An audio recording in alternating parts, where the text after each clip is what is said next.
আসসালামু আলাইকুম ওয়া রাহমাতুল্লাহি ওয়া বারাকাতুহু।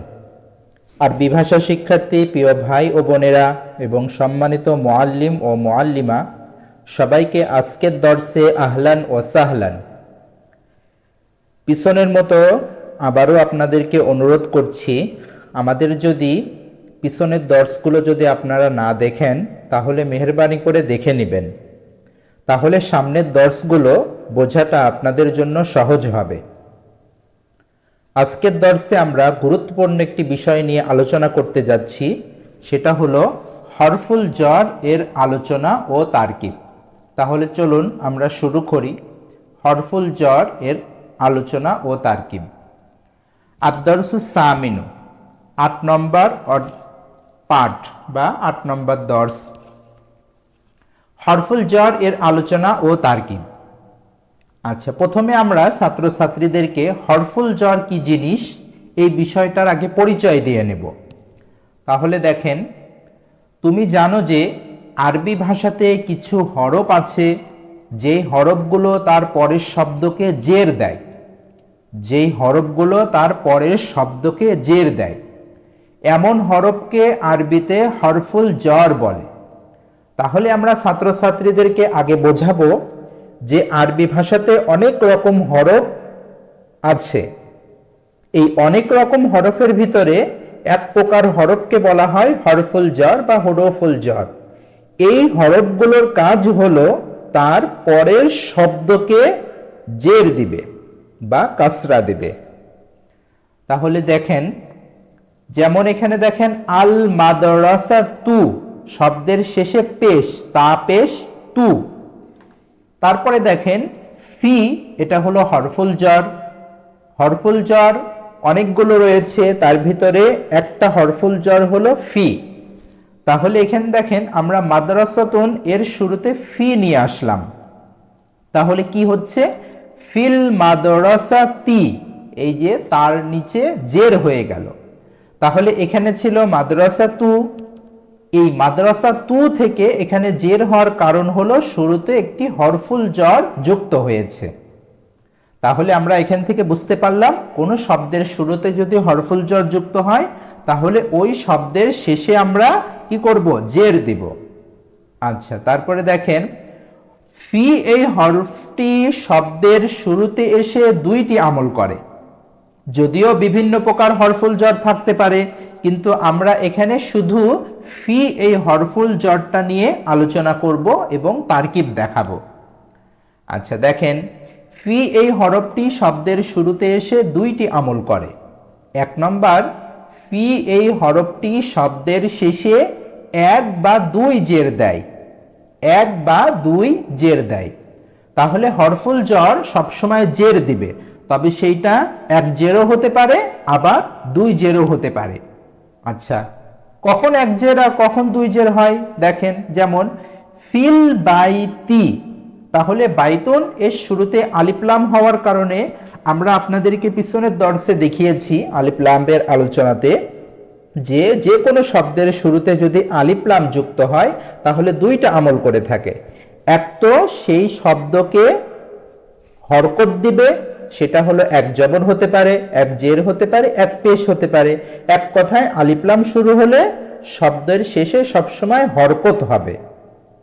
তাহলে এখানে আল বাইত, যেহেতু এখানে আলিফ লাম আছে আর ফি শুরুতে থাকার কারণে জের হয়েছে, এক জের। তারপরে দেখেন এখানে ফি বাইতিন, এখানে দেখেন দুই জের। এখানে দুই জের হওয়ার কারণ হলো যে বাইতুন এটা হলো মূল শব্দ, শেষে হলো বাইতুন যদি আমরা বলি তাহলে তানবিন হচ্ছে দুই পেশ, আর শব্দের শুরুতে যেহেতু হরফুল জর যুক্ত হচ্ছে এই দুই পেশকে আমরা এখানে দুই জেরে রূপান্তরিত করলাম। তাহলে ফি বাইতিন, আশা করি বুঝতে পেরেছেন। ঠিক এমনি ভাবে দেখেন ফিল মাদ্রাসাতি, একই কথা, আল মাদ্রাসাতুন আলিফ লাম হওয়ার কারণে শেষে হরকত হবে আর শুরুতে হরফুল জর যুক্ত হওয়ার কারণে এখানে জের হয়েছে। ঠিক এমনি ভাবে ফি মাদ্রাসাতিন, মাদ্রাসাতুন শেষে দুই পেশ আর হরফুল জর যুক্ত হওয়ার কারণে আমি বললাম ফি মাদ্রাসাতিন, দুই জের হয়ে গেল। তাহলে হরফুল jar এই হরফটি ফি এই হরফটি শব্দের শেষে এক বা দুই জের দেয়, এটা হলো একটা নিয়ম। এবার দ্বিতীয় নিয়ম দেখেন, যেই শব্দের শুরুতে ফি আসবে বাংলা তর্জমাতে এ উন্তুস্ত এগুলো যুক্ত করতে হবে। এগুলো যুক্ত করতে হবে অর্থাৎ শব্দটির ভিতরে বুঝাবে। যেমন দেখেন ঘর রে, রয়কার রে, ঘর এটা হলো মূল শব্দ, আর ফি যুক্ত হওয়ার কারণে ঘরে, বাজার রে একার, মসজিদে একার দিয়ে, মাদ্রাসায় এই যে উন্তুস্ত, তাহলে ফি এই শব্দটা একার বা উন্তুস্ত বাংলাতে এটা বোঝায়। মাদ্রাসায় মানে মাদ্রাসার ভিতরে। আশা করি বুঝতে পেরেছেন হরফুল jar যে দুইটা আমল করে এই দুইটা আমলের কারণ।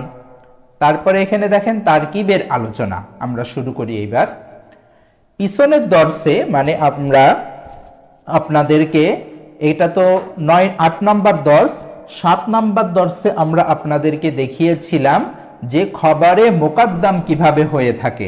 এখানেও আমরা আপনাদেরকে দেখাবো ফি বাইতি রজুলুন।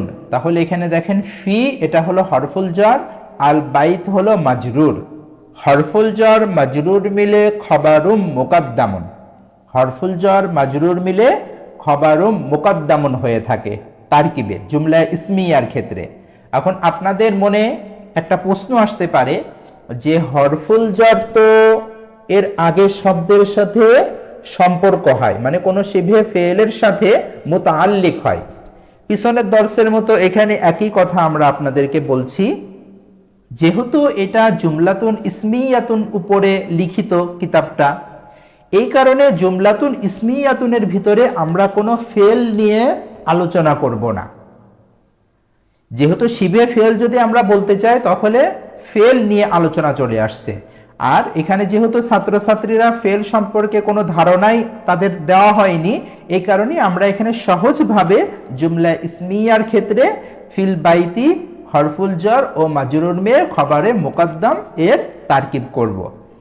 আর রজুলুন এটাকে আমরা মুবতাদা ও মুআক্খারুন বলবো। তাহলে মুবতাদা ও খবর দুইটাই বাক্যের ভিতরে পাওয়া গিয়েছে, এই কারণে জুমলা, আর ইসিম দ্বারা শুরু হওয়ার কারণে আল ইসমিয়া। এর বাইরে আমরা এখানে ছাত্র বা ছাত্রীদেরকে আর অন্য কোনো বিষয় বোঝাতে যাব না বা বোঝাবো না।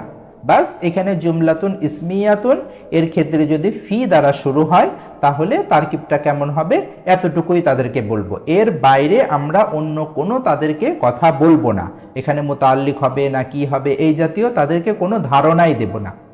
এই সমস্ত ধারণা আমরা দ্বিতীয় খণ্ডে গিয়ে যখন ফেলের আলোচনা শুরু করব তখন আমরা তাদেরকে বোঝাবো যে হরফুল jar মাজরুর, হরফুল jar তার আগের শব্দের সাথে সবসময় সম্পর্ক হয়ে কি হয়ে থাকে। আচ্ছা, হরফুল jar এর পরের অংশটি সবসময় মাজরুর হবে, আর হরফুল jar ও মাজরুর মিলে খবরে মুকাদ্দামুন হবে, আগের পাটের তারকিবের অনুরূপ তারকিব হবে। তারপরে দেখেন আর রজুলু ফিল বাইতি, আর রজুলু এখানে মুবতাদা, আর ফিল বাইতি এটা হলো হরফুল jar মাজরুর মিলে খবর। তাহলে মুবতাদা খবর পাওয়া গিয়েছে, এই কারণে আল জুমলা, আর ইসিম দ্বারা শুরু হওয়ার কারণে আল ইসমিয়া। তাহলে কোনো বাক্য যদি শুরুতে যদি আপনার হরফুল jar না এসে যদি হরফুল jarটা যদি পরে যায় তাহলে সাধারণত কি হবে, সাধারণ বাক্যের মতো খবরের স্থানে থাকবে। তারপরে দেখেন আবার দেখেন ফি হাদিহিল মাদ্রাসাতি, এই মাদ্রাসায়, মুআল্লিমুন জাইয়িদুন একজন নতুন ভালো শিক্ষক আছে। তাহলে ফি এটা হলো হরফুল jar, হাদিহি এটা হলো ইসমুল ইশারা, আল মাদ্রাসাতু মুশারুন ইলাইহি।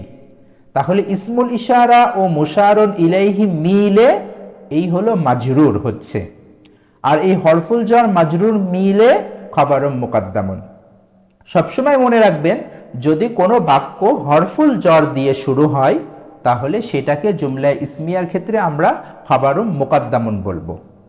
তারপরে এখানে মুআল্লিমুন জাদিদুন নতুন শিক্ষক, এটাকে আমরা বলবো হলো মাউসুফ সিফাত, মাউসুফ সিফাত মিলে মুবতাদা ও মুআক্খার। তাহলে খবর ও মুবতাদা পাওয়ার কারণে আল জুমলাতুল ইসমিয়াতু। তারপরে আবার দেখেন একই রকম তারকিব, ফি সুকিল মাদিনাতি, শহরের বাজারে, দোকানুন সগীরুন, একটি ছোট দোকান আছে। তাহলে ঠিক এমনি ভাবে একই তারকিব, ফি এটা হলো হরফুল জর, আর সুকুল মাদিনাতি, সুক হলো মুজাফ আর মাদিনা হলো মুজাফ ইলাইহি, মুদাফ ইলাইহি মিলে মাজরুর, হরফুল জর আর মাজরুর মিলে খবরুম মুকদ্দামুন। আর দোকানুন সগীরুন মাউসুফ সিফাত মিলে মুবতাদাউম মুআক্খারুন। তাহলে শহরের বাজারে একটি দোকান আছে। যদিও এখানে মনে হতে পারে আপনার যে শহরের বাজারে কি হয়েছে, একটি ছোট দোকান আছে, এটা তো শহরের বাজার সম্পর্কে আমি একটি খবরই দিচ্ছি, এমন যদিও আপনার কাছে মনে হতে পারে, কিন্তু না, এখানে খবর না, যেহেতু হরফুল জর দ্বারা বাক্যটি শুরু হয়েছে, এই কারণে হরফুল জর দিয়ে বাক্যটি শুরু হওয়ার কারণে আমরা বলবো খবরে মুকদ্দাম, আর দোকানুন সগীরুনকে বলবো আমরা মুবতাদাউম মুআক্খারুন। তারপরে দেখেন আবার আইশাতু ফি গুরফাতিহা, আয়েশা তার কামরায়, মানে কামরার ভিতরে আছে। তাহলে আয়েশা হলো মুবতাদা, ঠিক ফি হরফুল জার, আর গুরফাতিহা মুজাফ ইলাইহি মিলে মাজরুর, হরফুল জার মাজরুর মিলে খবর। আর মুবতাদা খবর পাওয়া গিয়েছে, এই কারণে আল জুমলাতুল ইসমিয়াতু। আশা করি বুঝতে পেরেছেন। আরেকটা তারকিব দেখেন, কবরুর রসুলি, রসুলের কবর। তাহলে রসুলের কবর কি হচ্ছে, মুজাফ ইলাইহি, মুজাফ ইলাইহি মিলে মুবতাদা। ফিল মাদিনাতিল মুনাওয়ারাতি, মাদিনাতুল মুনাওয়ারাতি নূরের শহরে। তাহলে ফিল হরফুল জর, মাদিনাতুল মুনাওয়ারাতি এটা হলো মাউসুফ সিফাত মিলে মাজরুর, হরফুল জর মাজরুর মিলে খবর, যেহেতু পরে এসেছে এই কারণে সাধারণ তারকিব। তাহলে আপনারা বুঝতে পারলেন যে কোন জুমলাতুন ইসমিয়াতুন এর ক্ষেত্রে যদি হরফুল জর দ্বারা যদি বাক্য শুরু করা হয়, যে কোনো হরফুল জর হতে পারে, সাধারণত আমরা এখানে ফি দিয়ে দেখালাম সহজের জন্য। তাহলে হরফুল জর দিয়ে যদি বাক্য শুরু হয়, তাহলে আমরা তাকে খবরে মুকদ্দাম বলবো। আর যদি হরফুল জরটা যদি বাক্যের শুরুতে না আসে, যদি পরে আসে, তাহলে সাধারণ খবর হবে। আশা করি বুঝতে পেরেছেন। ছাত্রছাত্রীদেরকে এই পাঠগুলো আপনারা হরকতের বিষয়টাও তাদেরকে বুঝিয়ে দিবেন, যে হরফুল জার তার পরের শব্দকে সবসময় জের দিবে। এখানে একটা জিনিস দেখেন, ফিল মাদিনাতিল মুনাওয়ারাতি, মাউসুফ সিফাত সবসময় একরকম হয়। তাহলে মাউসুফে যেহেতু জের হয়েছে ফিল মাদিনাতি, আর এই জেরটা কে দিয়েছে, হরফুল জর দিয়েছে। তাহলে মাদিনা যেহেতু মাউসুফ জের হয়েছে, এই কারণে সিফাতও জের বিশিষ্ট হয়েছে। আশা করি বুঝতে পেরেছেন। এবং এর উপরে আপনারা ছাত্রছাত্রীদেরকে বেশি বেশি করে তামরিন করাবেন। তামরিনের কোনো বিকল্প নেই। যদি আপনি শুধু এই পাঠটা পড়াই যদি তাদেরকে ছেড়ে দেন, তাহলে তাদের এই পাঠটা মানে আত্মস্থ হবে না, ভালো মতো জেহেনের ভিতরে বসবে না। এই জন্য বেশি বেশি করে তামরিন করাবেন, বিশেষ করে দর্সের ভিতরে তামরিন করাবেন। তারপরে এখানে দর্সটি হল করার জন্য সংক্ষেপে প্রশ্নমালা দেওয়া হয়েছে কিছু, এই প্রশ্নমালাগুলো আপনারা তাদের কাছ থেকে শুনবেন। অনুশীলনীও আমরা অন্য অন্য পাঠের মতো এখানেও অনুশীলনী যুক্ত করেছি। এখানে মাদ্রাসায় একজন ছাত্রী আছে, ছাত্রীটি মাদ্রাসাতে আছে, ছোট ছোট কিছু বাক্য দিয়েছি। আপনারা দর্সের ভিতরে ছাত্রদেরকে এই বাক্যগুলো একজন পড়বে আর সবাই শুনবে, এটাও হতে পারে। এবং আপনারা নিজেদের পক্ষ থেকে বলবেন যে তোমরা 10টা 15টা বাক্য নিজেদের পক্ষ থেকে বানায় তোমরা লিখে নিয়ে আসবা। এইভাবে তামরিন করাবেন। যেই সুরতটা যেইভাবে তামরিন করালে আপনাদের মনে হয় যে ছাত্রছাত্রীদের যোগ্যতা বাড়বে, সেইভাবে আপনারা তামরিন করাবেন। ঠিক এমনিভাবে এখানে দেখেন, উপরের অনুকরণের নিচের বাক্যগুলো অর্থ বলো ও তারকিব করো। ফিস সুন্দুকি ইকদুন, এখানে আমরা কিছু বাক্য দিয়ে দিয়েছি। এইভাবে আপনারা ছাত্রছাত্রীদেরকে বলবেন তারা যেন নতুন নতুন বাক্য তৈরি করে নতুন নতুন শব্দ দ্বারা। তাহলে হরফুল জরের ব্যবহারটা, এরাবের ব্যবহারটা এখান থেকে তাদের স্পষ্ট হয়ে যাবে। আশা করি আজকের দর্সটা আপনাদের মোটামুটি বুঝে এসেছে। তারপরের দর্সে আমরা আদ-দরসুত তাসে এর ভিতরে আমরা ইস্তেফহাম এর আলোচনা ও তারকিব করব। তারকিবের দিক থেকে ইস্তেফহাম দুই প্রকার হয়ে থাকে, হরফুল ইস্তেফহাম ও ইসমুল ইস্তেফহাম। হরফুল ইস্তেফহাম দুইটি, ইসমুল ইস্তেফহাম অনেকগুলো হয়ে থাকে। এই বিষয়ে সামনের দর্সে আমরা আলোচনা করব এবং এই ইস্তেফহামের আলোচনাটা অনেক গুরুত্বপূর্ণ একটা আলোচনা হবে। এই জন্য এই দর্সটা আপনারা সবাই দেখবেন। আর এছাড়াও আমাদের কিছু কিতাব আছে, এই কিতাবগুলো আমরা ধারাবাহিকভাবে এই কিতাবের দর্সগুলো আপনাদের সামনে আমরা উপস্থাপন করব। তো এই জন্য ভিডিওটি যদি আপনার কাছে ভালো লেগে থাকে তাহলে আপনি ভিডিওটা নিজে দেখবেন এবং যদি আপনার কাছে মুফিদ হয় বা উপকারী হয় এবং এর থেকে যদি কোনো শিক্ষণীয় বিষয় থাকে তাহলে আপনি আপনার অন্যান্য সাথী ভাইদেরকেও ভিডিওটি দেখার জন্য শেয়ার করে সুযোগ করে দেবেন। তাহলে আজকে এই পর্যন্তই। আসসালামু আলাইকুম ওয়া রাহমাতুল্লাহি ওয়া বারাকাতুহু।